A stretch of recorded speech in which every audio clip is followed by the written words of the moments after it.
41 NBC. It's time for Friday night football action. You're in the end zone, insured by 1-800-SAFE-AUTO. Drive more, spend less. Call or click today for a free quote. Also brought to you by 5-Star Automotive. And good evening, everyone, and welcome to the End Zone, brought to you by Safe Auto. I'm Bill Shanks from Fox Sports 1670 AM in Macon. Tonight we'll have some very important region games in Macon, Warner Robins, Forsyth, and Perry. Later on, we'll check the scores from all around the state as we get closer to the end of the regular season.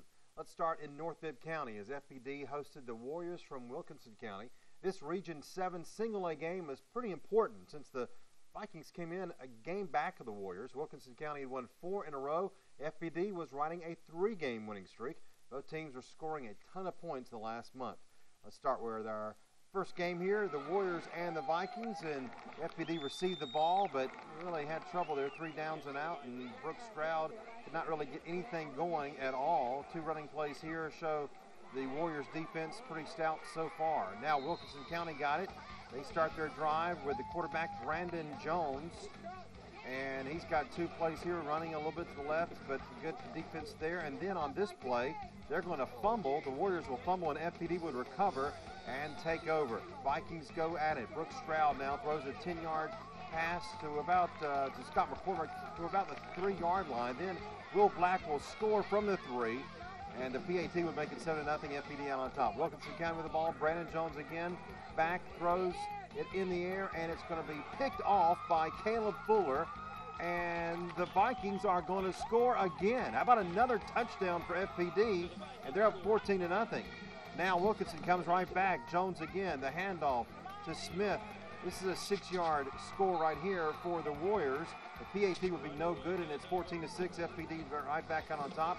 FPD would take the ball, and Wilkinson County, they would score again. Here's the pass again to Devin Voorhees for a 10-yard score.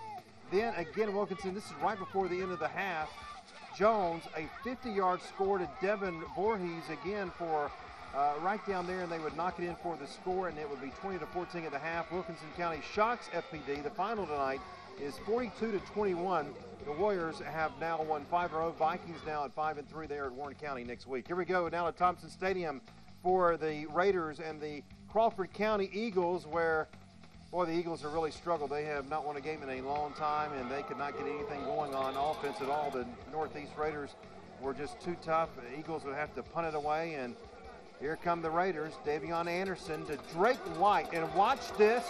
He is gone. How about a 70-yard touchdown here for the Raiders as they get into the end zone, and they were up 7-0 on Crawford County after the PAT there, right there for the Eagles, for the Raiders rather. The Eagles could get nothing going. I mean, they just struggled. They refused to throw the ball and couldn't do it. And then when they tried, when they did throw it, it just didn't work out. Here it's intercepted by Shawnquavius Mitchell, the INT for Northeast. He gets it back. Pretty good run there. Eagles did not get on the board after 7 running plays on this next possession, but they had an illegal man downfield, so this touchdown would be called back. The Raiders would actually get the ball back, and they would go to work real quick. Darius Jackson, 35 yards. Watch this run right here. Left side, and he's going to get in there for the score. The PAT was good, and that made it 14-0. The Raiders ran on top. Crawford County would try again. Trying to get it running and they just could do nothing. The Northeast too tough, and the Crawford County still struggling. Raiders go to work again. They would score right here. This would make it 21-0 at the half, and they go on to win this game on the score of 34-0. The Raiders are now 7-1. Crawford County has lost 31 games in a row. Now to Warner Robins. Let's go here. Northside and Greenbrier. Homecoming night for Northside, and the Eagles take the field. Greenbrier turned the ball over on their first possession, and Northside would get going. Keyshawn Hill, how about 70 yards? Hugging that sideline, and he's going to go for the touchdown right there. First play from scrimmage for Northside, and they're up 7-0 after the PAT. Greenbrier goes 3 and out. Northside with the ball again. Here comes a pass play. Charlton Lane is going to get about 13 yards. Nice play there into Greenbrier territory. And then 2 plays later, Glenn Smith, the quarterback, is going to find Keyshawn Hill for, what a catch that is right there. He falls forward all the way to the 5-yard line. They would change sides to the second quarter and hand off to Dante Bryant. 5-yard touchdown run, and after the PAT, it was 14-0. The Eagles right on top. Here's our 4th hit of the week. Greenbrier with the ball right here, comes Northside, and Boom! That hurt right there. That rocked some ribs. That's our fourth hit of the week. Now Greenbrier punted, turned the ball over, and then north side from 2 yards out, Curtis Martin gets the touchdown. That was good, 21-0 north side. Greenbrier with punt now from inside the end zone, and Keishan Hill. Watch this run right here. He's going to get it around midfield. 45. Runs, watching ball was blocker, and takes off. Look at that gear. 30, 25, 20, 15, 10, 5. Touchdown. 28-0. Eagles out on top. North side with the ball again after Greenbrier punted. On the Greenbrier 35, Charlton Lane is going to get a nice play here. They would score again. This was all north side, folks. They are now 8-0 as they beat Greenbrier easily by the score of 35-0 tonight at McConnell Talbert Stadium. Still to come, we have video from 2 big games in Region 2 in Quad A. More on the End Zone presented by Safe Auto right after this. Welcome back to the End Zone, insured by 1-800-SAFE-AUTO. The Drive of the Week is brought to you by 5-Star Automotive. Welcome back to our show. I'm Bill Shanks. Now let's show you 2 big games from Region 2 in 4A. The Baldwin Braves were looking to bounce back tonight after a big loss last week to Westside. The Braves played well, but the Seminoles ran away with it at the end of the game. They took on the Bulldogs from Mary Persons, a team that did bounce back last week with a win over Rutland after they had lost to Westside the week before. Both of these teams 3-1 in region play. So here we go for a big game in Forsyth, the Dan Pitt Stadium for the action and trick or treat. Here come the Bulldogs taking the field. Great fans down there. Hey, get off the field. Well, who is that? Hello. Some people just can't. A man alive.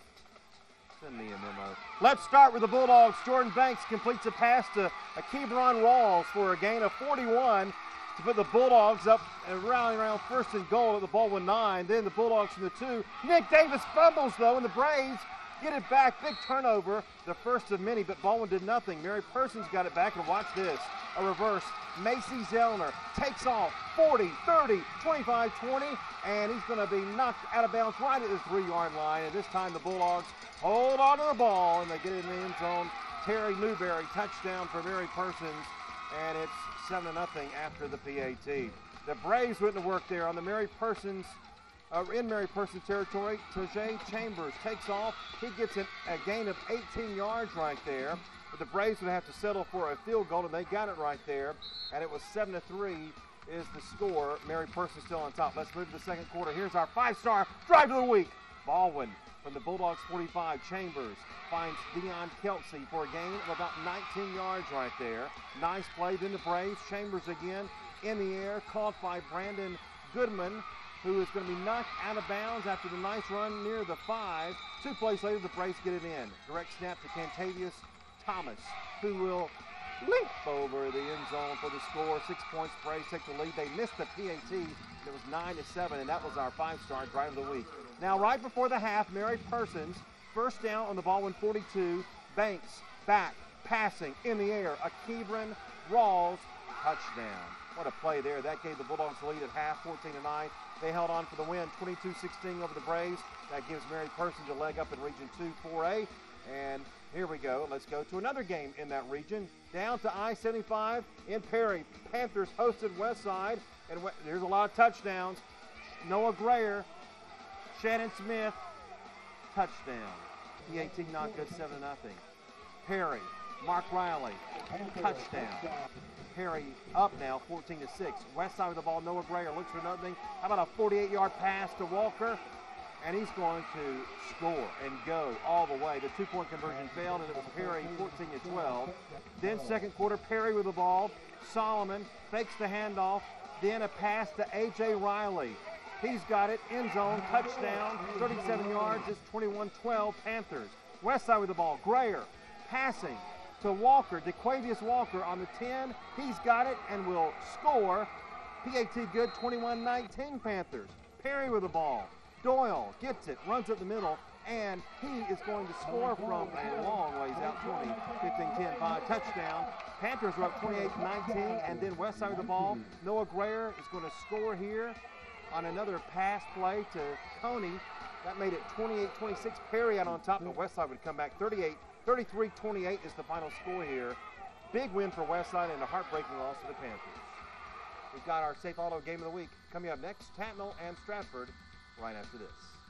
Welcome back to the End Zone, insured by 1-800-SAFE-AUTO. Hit of the Week is brought to you by Ford. Well, it's not very often the Tattnall Trojans go into their annual game with Stratford with only 2 victories, but Barney Hester's young team has obviously had a rough time trying to get on track. Last week they lost to Trinity Christian. The Eagles of Stratford were also coming off a loss. They were beat last week by Heritage 35-0. Stratford had lost 8 in a row to Tattnall. This is probably their best chance to win in years. Here we go, our Safe Auto Game of the Week. Here come the Eagles on the field, and a big crowd, of course, on hand there. Tattnall goes to work. Lane Watson, the quarterback, drops back, finds Orlando Mack over the middle. Mack makes a move, and he is going to go. How about that? 61 yards for the score. Nobody's even near him, and after the extra point, Tattnall was up 7-0 in the second quarter. Stratford punts it now. Tattnall gets it back, but they go deep into the air. But James Thwaite will intercept it for Stratford, and the Eagles are going to be in business right there. A couple of plays later, Stratford's John Mitchell keeps it, and watch this. He's going to zip through there, and he gone. He is going for 73 yards. Look at that speed right there. A touchdown for Stratford, and after the extra point, we are tied at 7. Tattnall couldn't do anything, so they punted it back to Stratford with the Eagles, and they would go to work again. And it's Mitchell again. He drops back, and then it's going to tuck it and run. Takes off. Watch him go. 25-20. He gets all the way down to the Tattnall 6-yard line before he's pulled out of bounds. That set up this field goal for the Eagles. It was up and good, and at halftime it was 10-7 Stratford out on top. Third quarter now. Eagles give it to Ken Spears, who is going to go to work around the right end. He's going to take it for a touchdown. 16 yards in for the score. Nice run there by Spears. They would miss the extra point, but it was Stratford 16-7. Tattnall wasn't done. They tried to come back. They would score here on this next play, and that would make it 16-14, and that would be the final. The Eagles hang on to win by 2. They move to 5-3. The Trojans now have 7 losses on the season. All right, we'll check on the scoreboard right after this.